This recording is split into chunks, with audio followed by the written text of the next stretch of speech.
What's going on, guys? WorldWideChels back again with another video for you guys. I hope you're all having a lovely day / evening. As always, going to give you guys the latest Chelsea news in the last 24 hours around the club. But just very quickly, I have to say this. I know some of you guys don't like the build up to 2012, how we won the trophy, wiping around the clubs and stuff. You might have been seeing threads on Twitter all day, every day. But look, I have to say this one. Joe Willock is the third Newcastle player since 2012 to score in 6 consecutive Premier League games. You know why? Papi Cisse done it in 2012. You know what that means, right? Chelsea going to win Champions League against City. But look, let's get back into all the Chelsea news. If you guys can enjoy this content, make sure you smash the like button, subscribe if you're new here, hit the notification, tune in daily, and please comment down below your thoughts and opinions. Now, I have been speaking to YouTube. YouTube have told me that not many of you guys have got the bell notifications for all times. If you guys can, make sure you hit it at all times so you don't miss an upload. If you don't get notified, you can check my social medias when I do upload on Twitter, Instagram at WorldWideChels, or you can just search for this channel every single day where I'll be doing both videos and now streams because you guys have been asking for both. Now, just very quickly, I also want to say the Chelsea and Villa game will be on the Sky Sports Action channel where the NFL darts usually is on. Liverpool now have a better goal difference than Chelsea, and also Tottenham are absolutely embarrassing. They're always embarrassing, but now they are proper embarrassing. The Tottenham fans were chanting about Ledley King in front of John Terry. John Terry held up a trophy because they never win it, fam. John Terry, man, you're a legend, fam. You are a legend, bro. And look, also want to say very quickly, big up to Trivago. They are Chelsea's new club training wear sponsor. Hotel Trivago. So look, let's get straight into all the Chelsea news now. Jadon Sancho, we have not been linked with this guy since before Timo Werner, Maxence Lacroix days and stuff like that. We've been saying 127 million from top of my mind what I can remember. But now reports are saying 80 million bid Chelsea are preparing for the player. This is according to The Sun, which is very unreliable, but now also the Mail. So there are more reports coming around this story that they're looking at Manchester United target. Manchester United should be signing this guy, but if Chelsea sign him, is it a bad deal? Is it a guy that you do want? Now this player is fantastic. He's got double digits in the goals and assists for 2 seasons in a row. He has had a fantastic season. Although Dortmund have just about qualified for Champions League, they were struggling before. But Dortmund do have to make a sacrifice very soon. Haaland, will he be staying next season or will he be leaving on a high transfer fee at the end of this season? Now, if they don't sell him this season for as much money as possible, then he'll be going for a lot cheaper, around £80 million, or maybe even cheaper than that, due to his release clause next season, at the end of next season. Or can they sell Sancho instead? Now, United have been linked with this player, Chelsea were linked to this player. I've not really heard anything until now. I want to know what you guys think. Of course, he's a special player. Special player. But we do have Haaland, Pulisic, Maxence Lacroix. Do we really need another winger now? I know what he can bring to the club. You know, I'm not going to say no to any top player that has been performing week in, week out in Europe and in their league, of course. So I'm all up for it. As long as we sell players around. Now, what does that mean? Hudson-Odoi, I don't want to say sell him at all, but if he's not getting game time, we do have to consider these things. You know, Bayern Munich were willing to offer 70 million option to buy, of course, after a loan deal. If money comes in like that, would you guys not consider it? 70-80 million pounds? I think Chelsea fans would, but I really do want Hudson-Odoi to stay. I do want him to get his form back. I do want him to get the game time. He's still young, but right now he does need to start playing a lot more games. I'm not saying week in, week out, but he needs to feature. But then again, Thomas Tuchel doesn't really know his best 11 for the front three.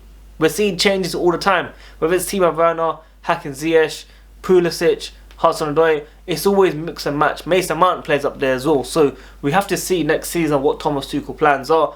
We do definitely have to go to a back four. We have to get the back four in order to see these guys play a lot more. We're sacrificing one position at least up there. So hopefully Chelsea, Thomas Tuchel sort that out next season. Champions League, first of all, is very important. We have Villa on the weekend. Hopefully we get that done. Now the next topic that I do want to speak about is for the very first time that we're speaking about on this channel. Maxence Lacroix, Sky reporter in Germany, Sky_Max B on Twitter, is reporting that Chelsea are keeping eyes on this 21-year-old. Massive potential. Chelsea has spoken to his agents about a potential deal. He's very fast, good at ground duels, and he's only 21, as mentioned earlier. Market value around £25 million. 29 games played so far this season. Over 2 interceptions per game. No red cards, no penalties given. Big growing name in the German league currently right now this season. So it's early days, but I do want to give a quick summary on the player. I'm not going to lie to you, I haven't followed the guy so much, so I'm not going to lie to you like other accounts on here or on Twitter have been talking about how good he is and stuff, but he's got massive potential from what I can see and the research that I've done so far. Hopefully, you know, what does that mean? Does that mean players like Marlon Sarr, Tomori's going, of course, if AC Milan give that money that's meant to be given at the end of the loan fee, option to buy, of course, not option to buy, mandatory fee to pay, of course. So if AC Milan take it, Chelsea will get that money, maybe spend money on that straight away. But what does that mean for players like Kurt Zouma? Thiago Silva saying another season, sign a new deal. Of course, Christensen, Rudiger sign a new deals. Or do we need more defenders? Does that seem like we're going to stick with a back three if we sign another defender? These are the things that we have to look at week in, week out from now on. So I just want to hear your thoughts on whether we should sign this player. If you know anything about him, please do let me know in the comments down below. Now, just very quickly, how can Chelsea qualify for the Champions League this weekend? I've kind of put up a tweet recently. If Chelsea win against Aston Villa, it's guaranteed third no matter what. If Chelsea draw, then we need a Liverpool, Leicester lose or draw. If Chelsea lose by 1 or 2 goals, we need Liverpool to lose or Leicester to lose or draw as well. And if Chelsea lose by 3 goals, which is, actually I'm not going to say very unlikely because of what happened against West Brom, Liverpool or Leicester have to lose for us to lose 3 goals plus. So it's all in our hands. We can't let ourselves down. We have to win this game. We have to go with the mentality that we must win this game. A draw might not be enough on the final. There's always drama on the final day of the season. Now, when we look at North London clubs, if Tottenham lose and Arsenal win, I think Arsenal go ahead of Tottenham. That's how both poor are right now. Both of them are that poor that they're fighting for that spot. I don't know what spot it is, whether it's 8th or 7th. I haven't even looked at it, but I just know I've seen a tweet that Tottenham can go below Arsenal if they lose their game and Arsenal win their game. So it's a bit mad how all those teams have dropped. Not that Tottenham have been high anytime recently, but Arsenal used to be one of the biggest clubs in the world, biggest clubs in England football. They're going down like Jay Sean, my friend. I hope they stay down because I hate them the most. That's my most disliked team. I don't know why we dislike Tottenham. I know it's history and stuff and there's beef and all that stuff, but when I look at Arsenal, I've got Arsenal fans around me, man. School, college, work, everywhere was Arsenal fans, and I want them to suffer even more. They're dying for a Spotify owner now. You guys used to laugh at us for getting a rich owner. Now you guys are crying for an owner, fam. How things change, man. How things change. Now, very quickly, Champions League prize tickets have come out by the Chelsea website. Category 1, £515. Category 2, £386.50. Category 3, £154.50. Category 4, £60. Wheelchair, £60. And we have received around 5,800 tickets, which is absolutely embarrassing. Should be a lot more. Official travel packages are available by Chelsea as well, of around £199 plus the cost of match ticket. I mean, you're expected to spend a lot of money for this type of final, of course. You know, it's normal. Man City are covering all the fees and costs, like for all the travel, for the tickets, hotels, everything. But it's their first time. Are Chelsea going to do that? I'm not sure. If they can at least pay half or something, I'll be so happy for the Chelsea fans. But whoever goes there, enjoy it, embrace it. We're going to be doing watch-alongs with Blues Fans TV and review straight after the game. I do think we have a spot that we do in the streaming.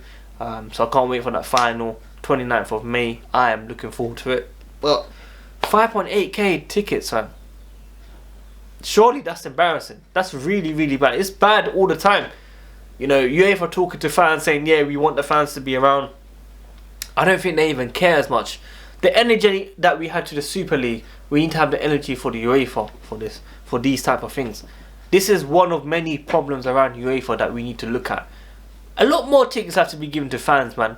Fans should be there. Why are we giving it to marketing and all these sponsors and all that stuff, man? We need the fans to be there. We want an atmosphere. We've had COVID. There's no fans at the stadium until recently. We want as much fans in the stadium. So that's what I've got to say about that scenario. Other than that, tomorrow preview, I'm not sure what time.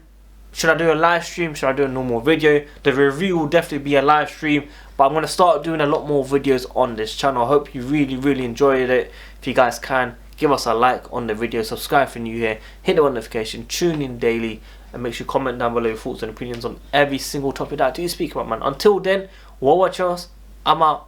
Peace.